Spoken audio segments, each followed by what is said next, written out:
네, 안녕하세요. 투자자 여러분. 시간의 자유와 경제적 자유를 함께 만들어갈 주식하는 전산쟁이 주식공무원입니다.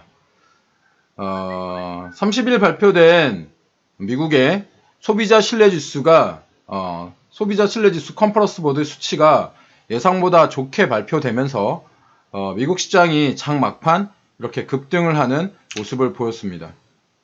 네, 급등을 하는 이런 모습을 보였습니다. 다우존스 산업지수가 0.85% 상승을 했고요. 나스닥 종합지수는 1.87%, S&P 500 지수도 1.54% 이런 상승을 하면서 시장을 마무리했습니다.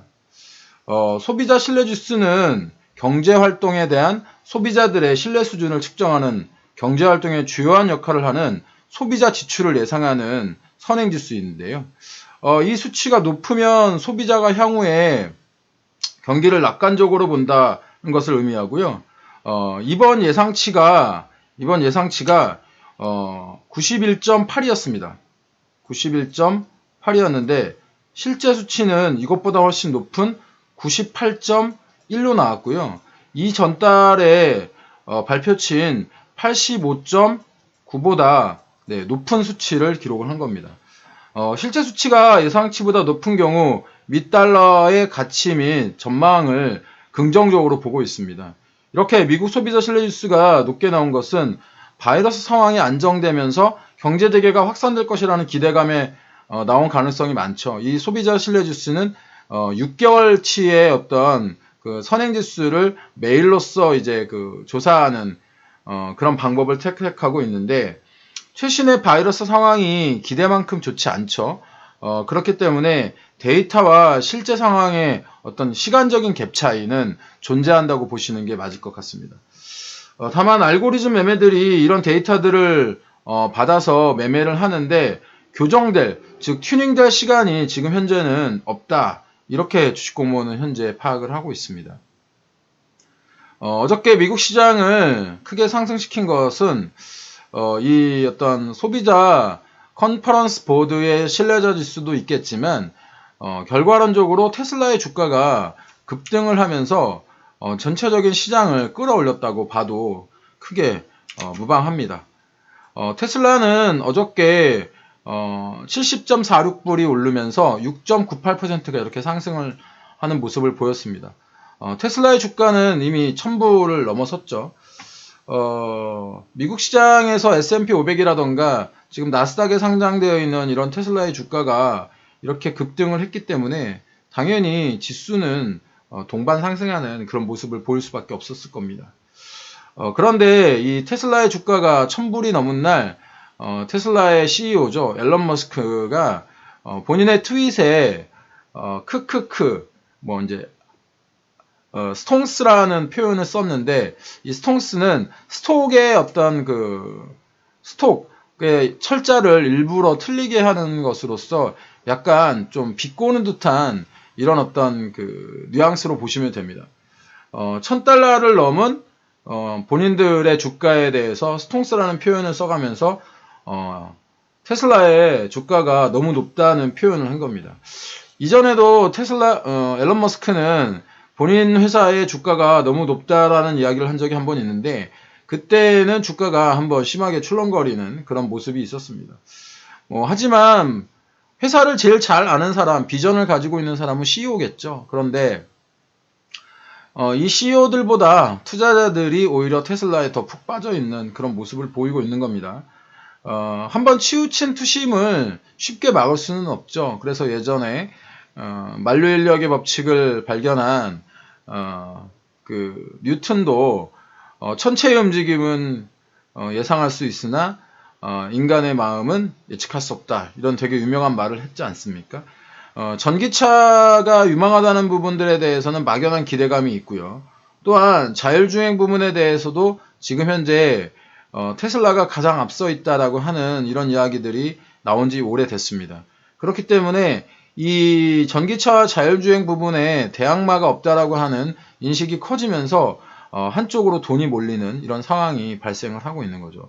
물론 최근에 다임러 크라이슬러 그러니까 다임러 벤츠와 엔비디아가 새로운 생태계를 만들어 보겠다, 협업을 시작하겠다라고 하는 이런 뉴스가 나온 적이 있습니다. 그렇기 때문에 한번 지켜봐야 할 것 같은데 엔비디아의 주가도 최근 상당히 오르고 있는 그런 모습을 보이고 있습니다. 지금 뭐 6개월 사이에 바닥권에서 거의 한 뭐 2배까지는 아니지만 2배에 가까운 이런 상승을 보이고 있습니다. 우리나라 투자 혜택금이 26일 기준으로 해서 50조가 넘었다는 소식을 전해드렸는데요. 이 투자 혜택금이 금요일 날 제가 한번 쳐볼게요. 투자 예탁금 50조. 여기 보시면 모두 다 투자 혜택금이 50조가 넘었다라고 하는 이런 뉴스들이 지금 다 나와 있죠.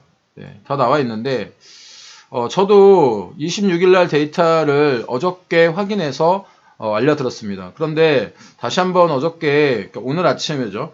오늘 아침에 어제 데이터를 확인해 보았더니 하루 만에 제자리로 돌아왔습니다. 26일 날 금요일 날 50조 원을 넘었던 고객 예탁금이 월요일, 그러니까 29일 다시 46조 원대로 내려온 건데요. 금요일이라서 처리를 못했다가 월요일 날 다시 자금을 뺀 것으로 보입니다. 그런데 뭐 사실 지금 보이시는 바와 같이 어느 언론사도 이 투자 예탁금이 50조가 넘었다라고 하는 이런 얘기들은 하고 있지만 다시 밑으로 내려왔다라고 하는 이런 이야기들은 하고 있지 않습니다. 이런 상황을 보면 조금 여러분들 어떠세요? 좀 주의가 필요하다 이런 생각 들지 않으십니까? 지난번에 제가 변곡점에 대해서 한번 말씀을 드린 적이 있는데 이 다우존스와 S&P 500 그리고 우리나라 코스피 지수는 아직도 이 변곡점의 범위에서 벗어나고 있지 못합니다. 나스닥과 중국 지수 정도만 변곡점의 살짝 윗부분에 걸쳐 있는 초기 시그널이 나오고 있기 때문에 아직 완전히 안심할 단계는 아니라는 겁니다. 또한 이것은 유동성에 대한 시장의 움직임이라는 것도 잊지 마셔야 합니다. 유동성 인플레이션에 의한 상승이라는 것이죠. 이것에 의해서 안전자산이라고 하는 금값 역시 사상 최고치를 지금 기록을 하고 있습니다. 금값 아직 뭐 네이버에는 반응이 되지 않고 있을 텐데요. 그렇다고 하더라도 이 국제 금값을 살펴보시면 국제 금값이 이 1년 내에도 가장 어저께 사실 금값은 더 올랐어요. 금값은 더 올라서 1798달러를 기록하고 있는데 이 금값이 이렇게 지속적으로 이렇게 상승을 하고 있는 그런 모습을 확인하실 수 있을 겁니다.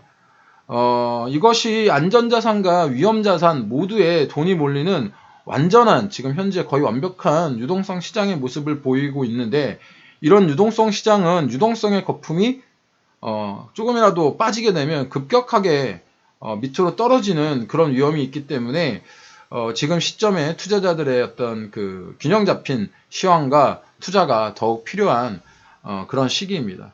바이러스의 확산과 실업률 증가 등 언제든지 이런 실물 경기의 위험함은 상황을 되돌릴 수 있다는 것을 인지하시면서 시장에 대응하시면 되겠습니다. 제 시황이 여러분들에게 여러분들의 투자의 인사이트를 주길 바라면서 오늘 시황 마무리하도록 하겠습니다. 시장 어렵지만 꼭 살아남으시고요. 주식 공부도 도와드리도록 하겠습니다. 오늘 하루도 성공 투자하시고 객관적으로 시장을 바라보는 눈 주식공무원과 함께 키워가시기 바랍니다. 지금까지 투자자들의 경제적 자유와 시간의 자유를 함께 만들어갈 따박따박 수익률의 주식공무원이었습니다. 오늘도 화이팅 하시고요.